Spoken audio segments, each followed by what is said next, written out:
Hello folks, this is Sula speaking. You're listening to another video for Teamfight Tactics. This is actually taken from a single player game, not a double up game. And in this one, we're going to be looking at a Deadeye team composition. This is kind of the other backline AD trait, the other one being Gunners. Gunners is the overpowered team composition here in this first patch. And I am going to be not playing Gunners, I'm going to be playing Deadeye instead. All right, well, on the initial carousel, we have a couple different choices here. I was trying to get the Zaun option, but I believe we don't end up getting that one here. I believe we end up getting the Orn's Forge, which is going to give everybody an Orn item. And there we go, Orn's Forge. I have noted that in most games, most people just try to pick whatever gives the most stuff for free. That's, I guess, not shocking. That's how most people generally think. But yeah, I kind of prefer the ones that do the least to make the game crazy. Anyway, though, it means we're going to get an Orn item on either stage 2-5 or stage 3-5. Here at the beginning of this game, I had an Echo drop right away, and as soon as you see an Echo or a Jace drop at the beginning of the game, you should be thinking, oh, I might be able to play a Piltover opener. Piltover is the economic trait in this set, and it's quite strong if you can get it in early on, and you can start stacking up the T-Hex. I'd like to do a Piltover video, but have not been able to get a good Piltover opener. It's not really something that you want to force if you don't have it, but if you get the early Echo or the early Jace, then you just need to find Vi for a frontliner and Orianna in the back line. Orianna is one of the worst units in the set. She is a very bad unit, but she does unlock Piltover. Unfortunately, though, here you can see I'm not finding the other Piltover units here. So ultimately, I will end up abandoning these this attempt to try to play a Piltover opener, and I will eventually just end up selling the Echo. But it was worthwhile to hold for a couple rounds to see if I could find Vi and Orianna. And the same thing happens if you find Jace.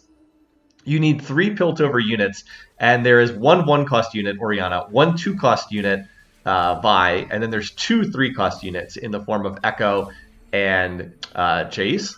So, like I said, you got to get a little bit lucky to be able to get that in early on. Okay, so here in double up mode, the first augment is not bugged, and I actually do get the Vlad augment option, Transfusion. Your units gain 20 health plus 2 health per missing tactician, but here it is. Deadeye Heart, your team counts as having 1 additional Deadeye gain in Ash. As soon as I see this, I was like, you know what? Let's try playing Deadeyes here. I think that'll work.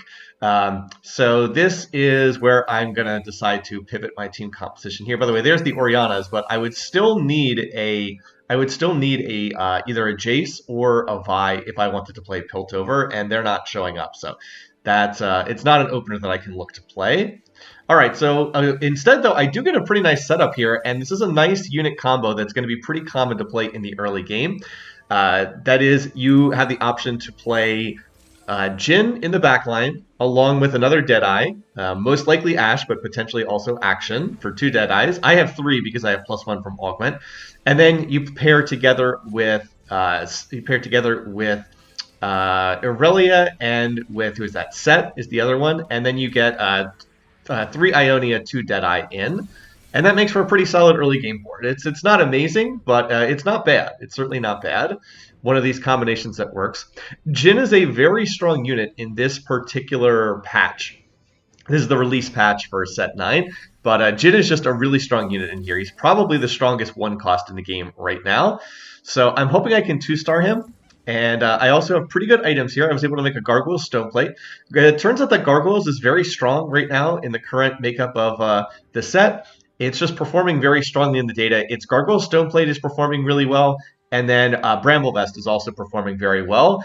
And anytime that's the case, it means that we are in an AD meta, where it's mostly attack damage and not magic damage. So physical damage is what's really dominant right now, and whenever that's the case, Bramble Vest is going to be good, and Gargoyle's Stoneplate is going to be pretty good as well. So those are items that are worth slamming. The Dragon's Claw, Declaw, not nearly as useful because there's just not a lot of AP comps that are being played at the moment.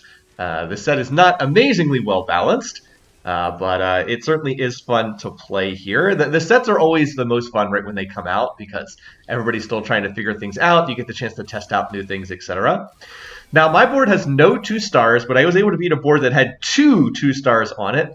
At least in part because that person didn't use their items. They still had 2 items sitting on their bench there, so maybe should have looked to make use of them. But even though my board quality is inferior to that other player, I still end up managing to win anyway, which is pretty nice.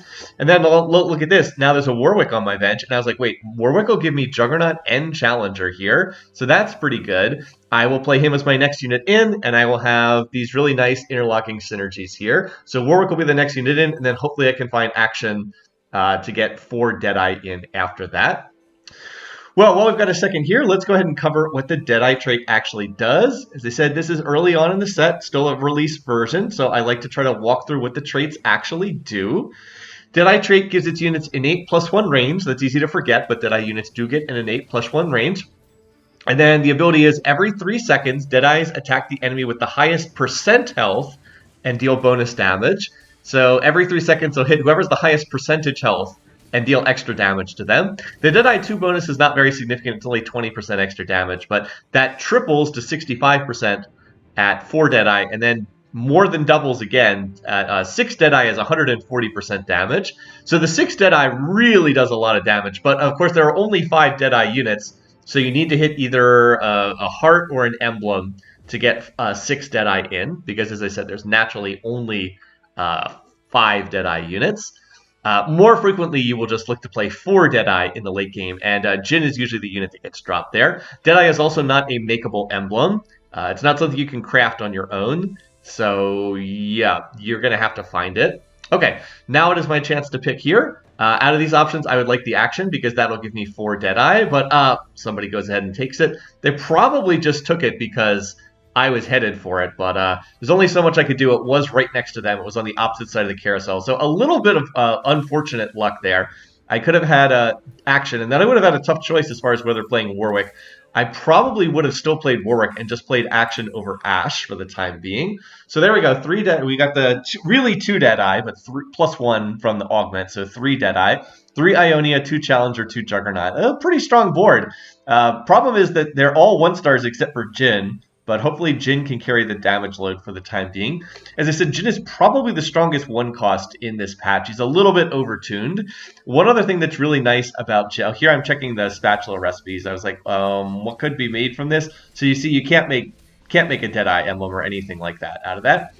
One nice thing about Jin is he's a little bit like the unit Caitlyn from some other sets. People might recall that Caitlyn has been in a number of different sets where she's a 1-cost unit, and then she would have like the sniper trait, and she would like line up a sniper shot and then do like one shot that did really high damage.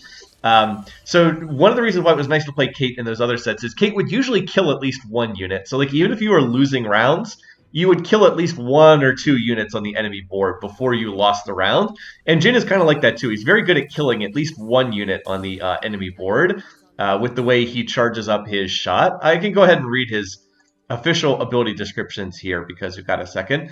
So he's Ionia plus Deadeye. Ability is Curtain Call. Take aim at the current target.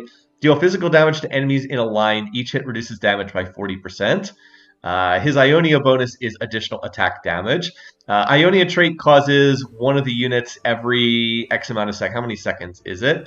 Every 4 seconds, your strongest Ionians are enlightened to their spirit form and gain additional mana. So his bonus is he gets additional AD. So you'll see, well, right now Aurelia has the little enlightened ghosty, but before she was 2-starred, it was Jin most of the time getting that. And now Set apparently has it. So I guess it's just rotating around from person to person. But yeah, anytime you see that little ghost, there it is. Now it's popped up on Jin. He gets extra attack damage. So as I said, he's very good at just popping like at least 1 unit on the board. So that even if you're losing rounds, you'll take a little bit less damage. But we're not losing rounds. So far so good. I am on full win streak. I won the first 5 rounds, so I am quite rich as a result of that. And the other team, nobody else is on a win streak. Like, no one else is on full win streaks. That's very nice. That's what you want to see in this lobby. I've got pretty solid front line. Now, if I can hit the Set pair, because he's holding my tank items, I'll be in particularly good shape here. I'm also looking at what some of these other options where I was like, the next unit in. Ideally, I get another Deadeye in for my next unit. If I can't find that, there is the possibility to play another Zon unit. The biggest issue there is once you put a Zon item on someone, you can't get that item off them once again. So that's a little problematic. And then, oh, look at this. What's this? I've now got a spatula here as well. So if I had taken a spatula off the previous carousel, I could have had a tactician's crown, but that actually is not a possibility because all the spatulas were gone by the time that I picked. But I probably wouldn't have taken the spatula anyway, let's be honest. Okay, I'm going to pick up another Jin here because that will allow me to sell and replace Jin later on. Jin is going to be my item holder. I also was fortunate to get a bow there, so I will happily just make the Rage Blade on Jin. There we go, and we'll put the sword on him. We'll have to figure out something to do with this tier. In a Deadshot team competition, you can't really use tiers very well. So I think I was looking at trying to see these. I was like, what can I actually make that could be useful? I'm like, there's not really much need for much of anything in this. And I was finally like, I think it might be Shurima, because if I make a Shurima emblem, I'll have action in my team composition. He's Shurima. And then late game, I could look to play into Cassante, and then that would get me 2 out of 3. 2 out of 3 of Shurima, so I could potentially make a Shurima emblem and then get some value out of that. By the way, Jin looks like he's going to shoot at nothing, but then does actually reposition, so he hits something. Very nice there. So I'm going to look to try to make a Shurima emblem because I think it's the most useful out of all these different options. I'm aware that I'm playing Challenger right now, but I'm not really going to look to play Challenger down the road. Okay, so we got another augment here.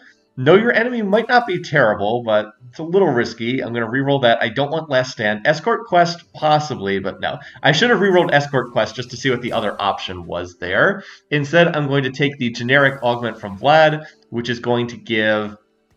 what is it? I will deal slightly more damage and take slightly less damage. It's not the most exciting augment, but statistically it performs pretty well.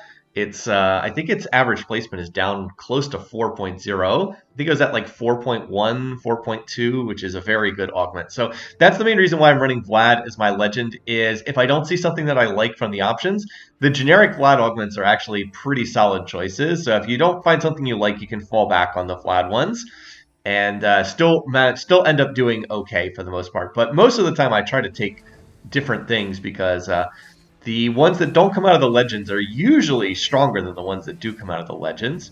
Anyway, so this round's a little bit closer. This person's running a Shadow Isles board. Looks like they have a Shadow Isles emblem. I believe that's what the little torch icon is. So that Poppy is pretty tanky, especially once it gets the Shadow Isles bonus. But my front line is quite tanky too, and we're able to hold up long enough to finish them off. That team was a bit lacking in damage, and so on we go. And there we go. There is an action. I think it took me a second to realize there was an action in the store. So I was like, okay, there we go. So now we've got the 4 Deadeye in, and that is a pretty big boost in terms of damage. I think that and then holding different frontline options, because I'm going to need to move out of this frontline that's like Ionia plus Juggernaut. That's something that I will want to replace with some stronger units down the road. And the late game Juggernauts are more damage oriented. They're like, they're like serviceable tanks, but they're more damage, like Nasus and Aatrox. They're more damage oriented than really tank oriented, and I really just need my front line to be tanky. I don't need my front line to deal damage. I just need them to soak while the Deadeyes do their work. Now that we have the 4 Deadeyes in, the Deadeye procs are a lot more significant. So you will see every couple of seconds, every 3 seconds, a unit gets identified as like the Deadeye target, and then you'll see a bunch of shots go towards them. Ash is the one that's been getting targeted. So it's an interesting trait in the sense that it doesn't finish units off, but it does chip them down pretty good, and that does soften them up so they can get taken out by things like Jin's shot that hits like the diagonal line, or Action's pretty good at hitting the back line as well. So it does introduce some RNG into the fights, which is actually a good thing, in the sense that like you might have the Deadeye proc hit the enemy units carry because they're on full health, and then just like randomly they get sniped by Action or Jin or something like that. Like so this is a trait that's pretty good at taking out the back line a little bit randomly, and especially if you can get up to 6 Deadeye, sometimes you can just one-shot the entire back line just like that. All right, anyway, we're going to get the Ornn item here, and oof, this is a bit of a dud. These are not good Ornn items. Out of these options, I'm going to end up taking the Gold Collector just because it has an execute, attacks and abilities, execute enemies that are below 12% of their maximum health. Executions have a 40% chance to drop 1 gold. I don't really want this. Like, this is not the item that I'm looking for here. I would really have wanted to get one of 2 things. I would have liked to have gotten Eternal Winter, because Eternal Winter is a very, very strong frontline option. It chills the enemy units that are hitting the front line. It has a really good performance rate in the data. So I would have loved to have gotten that one, but it wasn't an option. And the other one is, I can't remember the name of it. It's a new item, but it's the one that creates a duplicate of one of your units. It just creates a duplicate of any of your units at 70% health. It is a very, very strong, very, very strong, because it's basically like you get another unit for free. I didn't, so those are the two strongest Ornn items right now.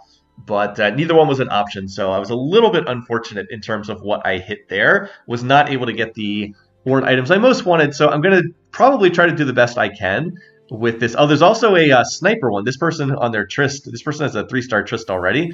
I'm hoping I don't hit them, because I will definitely lose to them if I hit them.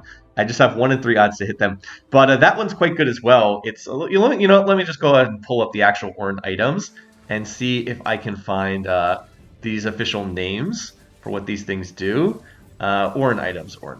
I'm looking on one of the cheat sheet references here. Sniper. Okay, Sniper Smoke is the units, the holders of attacks and abilities deal 10% increased damage for each hex in between them and the target. That's a very, very strong one.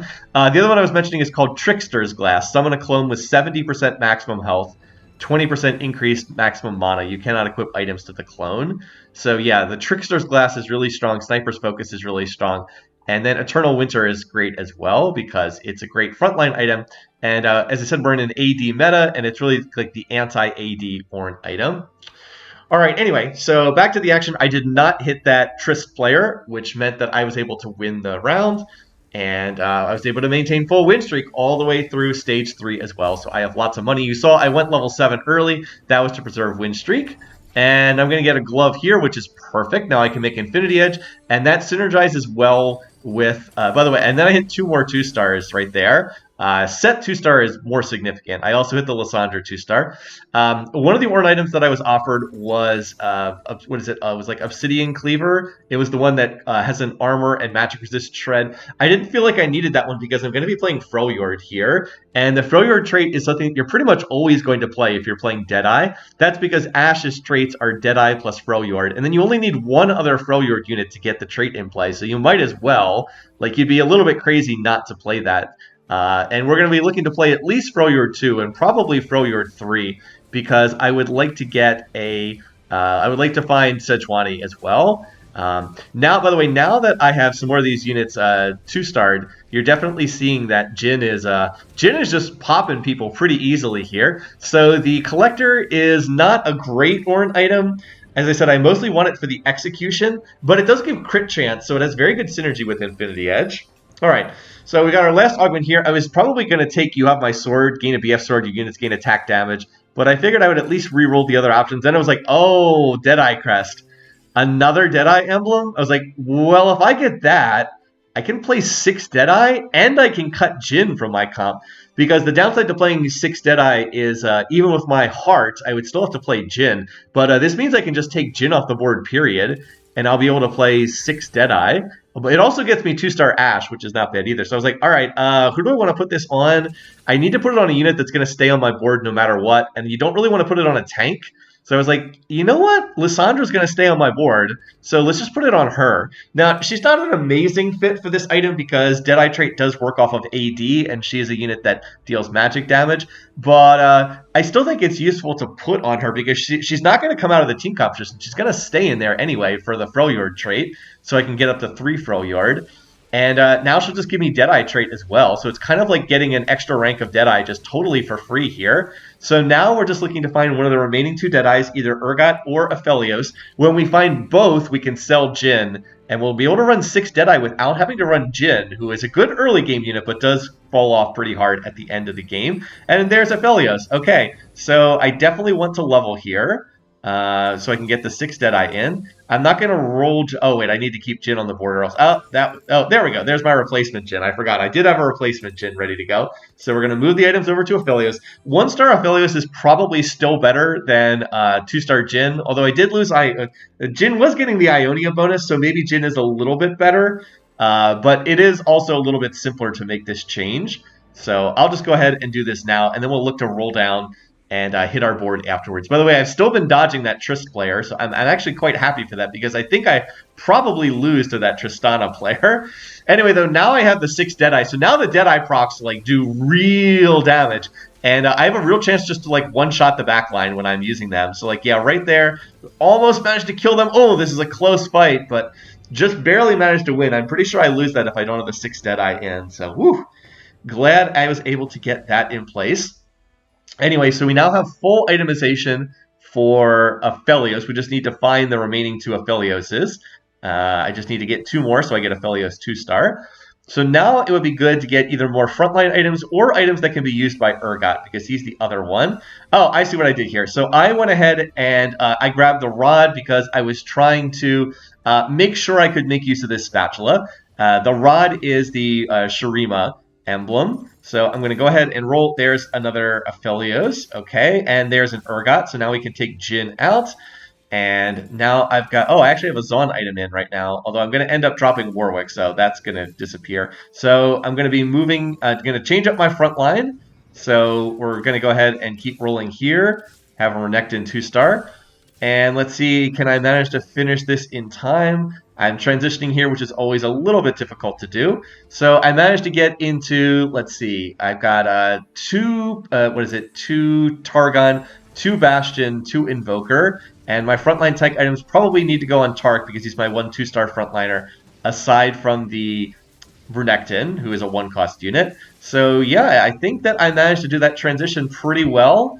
And if we can just find one more Aphelios, we're basically set to go to level 9. I didn't even have time to put my tank items on Tark there before the round was over. There's another Urgot. And by the way, the collector is feeding me additional income, so that's pretty nice. I really just need one more Aphelios here.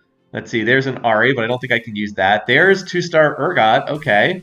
So we're just really need the Aphelios, and boom. Okay, well, we high roll in this game. Of course, it's also true that I was rolling on level 8. A lot of other players are not on level 8 yet. And yeah, so there's our board. I think this is pretty much it. 6 Deadeye, 3 Shurima. So Urgot's now a Shurima unit, which is a little bit weird, but I figured he could use the Shurima emblem better than anyone else on my team because he does get up front on the enemy, carries and takes some damage. So now I am finally up against the Tristana 3-star board. This is the board I was hoping I could avoid, but fortunately my board has spiked really hard. Like, I was able to get the 2-star Aphelios, so with 2-star Aphelios, it looks like I now just win and just beat this board. So I was like, okay, great. All right, full win streak through stage 4 as well. That's 15 consecutive wins here. So yeah, feeling pretty good. Now I want to get to level 9 and move into higher tier units. I would like, so what I want to do is I want to get K'Sante in. K'Sante can replace the, what's his name? The Renekton to maintain Shurima. And then I'll get one more unit on level up. And then I probably replace the Shen with Sejuani for 3 Freljord. And then we'll have 2 Bastion and 2... We'll have 2 Bastion and 2 Bruiser for our front line. So out of these items, I'll go ahead and make the Gunblade. It's not a great item on Urgot, but I think it's the best I can do. And then I have a Reforger, so I was like, I don't have a blue buff user. We'll go ahead and reforge this. And it turns into a Morello's, which is not what I want. I was like, I really don't have a Morello's user. I think the best I can do is put this on the Lissandra because she does hit. She does have some modest AoE potential on her ability, but I really don't have a good Morello's user. Of course, I didn't have a good blue buff user either, so a little bit unfortunate that I wasn't able to find a slightly more useful item there. But well, the Morello's is probably slightly better than the blue buff. So yeah, when Lissandra puts her ability down, she will apply that. And I also have a Sunfire Cape, so I have double heal cuts, which should be pretty decent.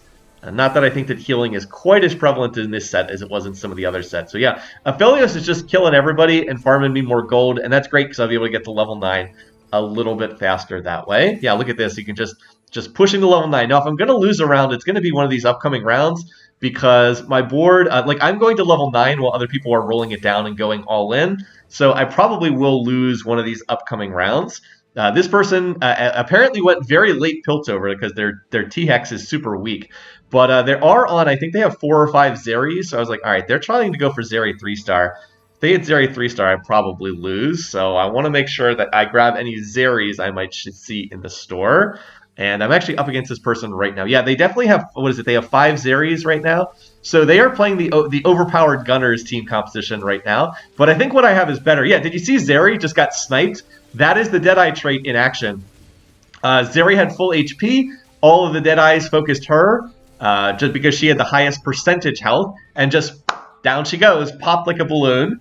And that's one of the things that can happen sometimes. By the way, we're down to just 3 players in the lobby. This lobby consolidated very fast. I believe we had someone quit the game at some point. So yeah, the lobby consolidated super fast. This comp actually looks stronger than Trist comp because they've hit quite a few 3 stars. They are using the, what's the name of that silver augment? I think it's On a Roll. It's the very first one that they have. Basically what this augment does is anytime you 2-star a unit, you get a free reroll. So it's kind of a hit or miss augment in the sense that if you start hitting your 2-star units, it's for a reroll build. But if you start hitting your 2 stars, then you'll get more rerolls to hit even more 2 stars. And so it kind of has like this positive feedback loop. And it looks like they had some pretty good luck hitting their 3 stars. Also, Aphelios is on the side away from Trist. So yeah, unfortunately, we're not going to be able to win that round. And as I said, I'm not shocked about that because I was econ into level 9 while these other boards were going all in on level 8. Then we also get this. We also get a Force of Nature carousel, or officially Tactician's Crown, excuse me, which I definitely don't want to see because it means everybody else is going to get a chance to play another unit. And it's better for me, for everyone not to get to play an additional unit. It's just, this is going to help the other players more than it's going to help me. So that's a little bit disappointing right there. But it is what it is. So I'm like, all right, well, what legendary units can I find? I'm finding more of these. I also see a Sejuani in the store there, so I really should buy that. So we're going to play Ari, and we're going to play Sedge. That gets me up to 3 Freljord. Also gets the Bruiser trait in play. I just got this extra Tactician's Crown. So I'm just rolling here, seeing what I can find. There's more Casantes, but I don't think there's enough time to hit Casante 3 stars, so I'll go ahead and stop there. I just have a random Ari on my board. She is not the unit I want. I would much prefer to have a Heimerdinger as like my random extra unit, or potentially Rise, but I haven't seen either of them so far. So I'll play the RA just because I have it. The other trait that I did get in play was Freljord, so that's pretty nice. I'm up against the Zeri player, and they have 6 Zeris so far, but the only way they're going to beat me is if they hit Zeri 3-star. Like, they have a perfectly fine Gunner's board, but my board is just better, so I'm going to win that one without too much difficulty. All right, there's Casante, so I want to get Casante in. Casante replaces the Renekton. So we want to go ahead and do that. So that maintains Shurima trait. Now I actually have 3 Bastion in, and there's a 2-star RA. So now what I want to do is find Scion and have Scion replace one of these units. It probably should be Shen that gets replaced, but I'm going to have to find a Scion. There is a Rise, but I don't know if I want to look to go into Rise just yet. So Casante is not going to do all that much right now. He's unitemized, but he does have Bastion trait in, so maybe he can like grab a unit and take them off the board. This time, note that I switch Aphelios over to the left-hand side. I want Aphelios to be over on the side by Trist, so he's more likely to focus the Tristana. It's also more likely that I can just get a Deadeye proc to hit the back line, but nope, he gets popped by Tristana right there. Goes down in 1 hit, and without Aphelios, I do not have enough damage to win this, so that's a little bit unfortunate there. And the Ghost Round is going to take out the other players, so now we're down to having just me and the Tristana Yordles reroll player. So that board is quite strong as well. Note that the Trist board also is a Gunners board. So I mentioned that Gunners. So Gunners has come in at least, they've got a 3rd place person playing Gunners, and then this Yordle player is going to get either 1st or 2nd place. I also could have been picking up actions throughout this. As I said, I just didn't think there'd be enough time to hit action 2-star, or excuse me, action 3-star. So I have not been picking them up, but maybe I should have. If I had known I was going to get a champion duplicator, I would have taken that. Also, I forget to pick up the Sedge. Ah, no, I needed that Sejuani. I was going to grab it when I got the gold drop from the dragon, but I didn't get it in time, unfortunately. See, I'm still rolling here, and there's a Scion. So, okay, got to take out 1 unit. I end up choosing to sell the Taric. I don't know if this was the right decision. I think it would have been actually better to play Taric over Shen, even though that seems illogical. And by the way, I wanted to duplicate the Scion, but it's a lesser champion duplicator. I was like, ah, man. So now I've got to pick something, and I'm going to pick an item for Urgot because I feel like I have enough front line here. I want to get a little additional damage on Urgot. Deathblade's a pretty solid item on him. But by the way, look what the other player did. Ah, they've gotten a Zephyr. That was the item they pulled out of their item anvil. By the way, watch the Tristana in this fight. So Trista's full health, Trista's full health, and then boop, all of a sudden she's down to 10% health because the Deadeye procs focused her, and then that's going to be enough to swing this fight in my favor. There we go. Knock him down to 9 HP. So one more win, and I will have the victory here. I also hit the 2-star Scion, so that's quite nice. But this could have been 2-star Sejuani if I'd picked up that other Sedge, and that actually would have been a pretty big help. So anyway, to a point I said before, I ended up selling Tark and replacing effectively with Shen. I don't know if that was the right decision. So Shen does give me Invoker trait together with Lysandra, and Shen is a stronger frontliner. He is a 4 cost as opposed to a 3 cost. But I think that it might have been better to play the Taric instead, because Taric would have given me Sork's trait for the Ahri and also Targon trait with Aphelios. So I would have picked up 2 other traits with that unit. By the way, this Zephyr ends up hitting me a little bit unlucky there. They just had it on the Teemo. And Aphelios ends up getting lifted up in the air. So I was like, that might be enough to swing this round. It's very close, I'm pretty sure. Yeah, I'm pretty sure if Aphelios doesn't get Zephyred, that I end up winning that round. So that's a bit unfortunate. At least the Collector Gold gave me enough money to pick up that Sejuani. But yeah, I'm out of gold here. Not much more for me to roll for. As I said, I never saw a Heimerdinger. And even though Ahri doesn't fit my board at all, I might as well play her back here. All right, so now my main goal is trying to dodge this stupid Zephyr. I've gotten Zephyred, got Zephyred on the last round, so I was like, all right. Let's just move Aphelios at the last second, and hopefully this person will not be able to guess the correct spot where the Aphelios is going to be. I was like, all right, we'll just go over here in this corner. So like, all right, no, so come on, you're not going to be able to guess the right spot, are you? But the drop-in Zephyr. This person sold their Teemo and replaced with a new Teemo so they could drop in the Zephyr. That is some very nice play over here on the part of Invite Me Coward. So I get Zephyred again, but the good news is Trist is on 1 HP and down goes Trist. I was like, all right. So once again, the Deadeye procs RNG working in my favor just ends up hitting the Tristana, and that's enough to win the round. So Deadeye, I mean, like, it's not random who it hits. It hits whoever has the most percentage HP, but who has the highest percentage HP is kind of random. So there is some fight RNG in terms of who's getting hit by the Deadeye procs. And if all the Deadeyes focus the carry on the enemy team, suddenly they can just get popped like that, and then you win fights that maybe you shouldn't have won. So anyway, hope that was fun to watch. Thanks for watching. Thanks for listening. Hope you enjoyed this one. Until next time, have a great week, folks. Take care.